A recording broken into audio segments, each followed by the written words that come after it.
Hi, I'm Boyd Neal. I'm your professor of CDPR 108, Social Media and Public Relations, and this is a very short video about Instagram.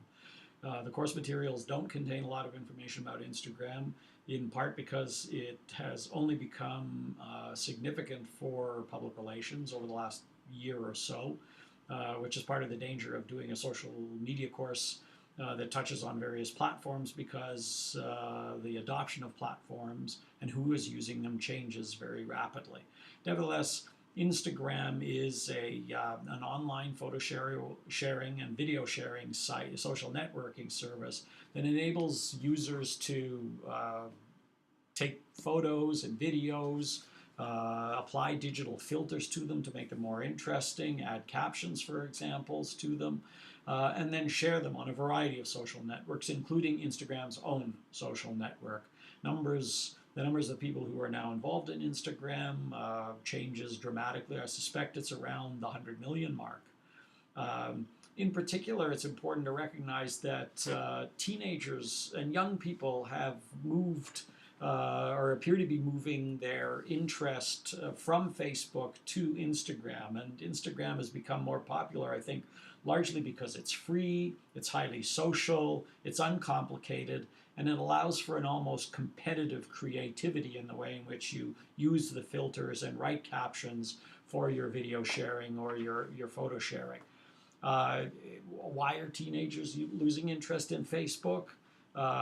In part, they're moving to platforms like Instagram and Snapchat, Kick, for example, because they're real-time communication tools. Young people live in real time. That is where their social life takes place. Unlike those of us who work for a living and have families, our social life takes place somewhere else. But teenagers and young people, their social life is their real life.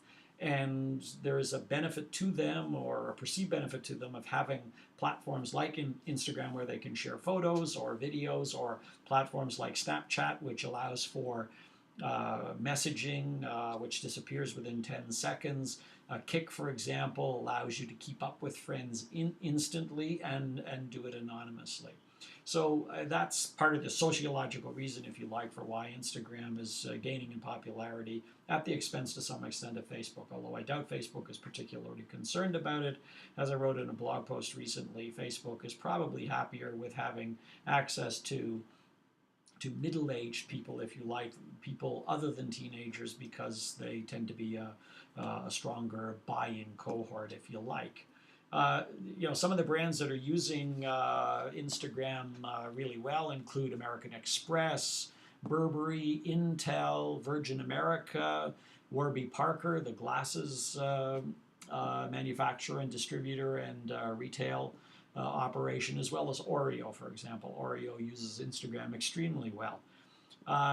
So how can you potentially use Instagram in public relations? Well, frankly, it requires a bit of creative thinking, but it can become an element of your organizational storytelling. One of the layers, if you like, in the way in which you tell your organizational story. Take a look in particular about how Instagram is used by Oreo, for example. They also use Vine, which is a Twitter-based video sharing option as well.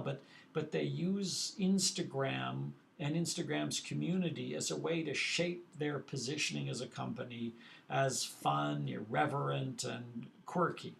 Uh, and Instagram can also, because it has a built-in social network, it can also help a company or an organization expand the reach of their announcements and engagement with the audiences, assuming that your strategy, your public relations strategy, is focused on building relationships rather than blasting announcements. And as you can tell from this course, I would argue very strongly that public relations is no longer about sending out news releases. It's about building relationships with particular constituencies and audiences based on engagement with them. And Instagram is another tool that organizations can use to do that in a creative, fun manner.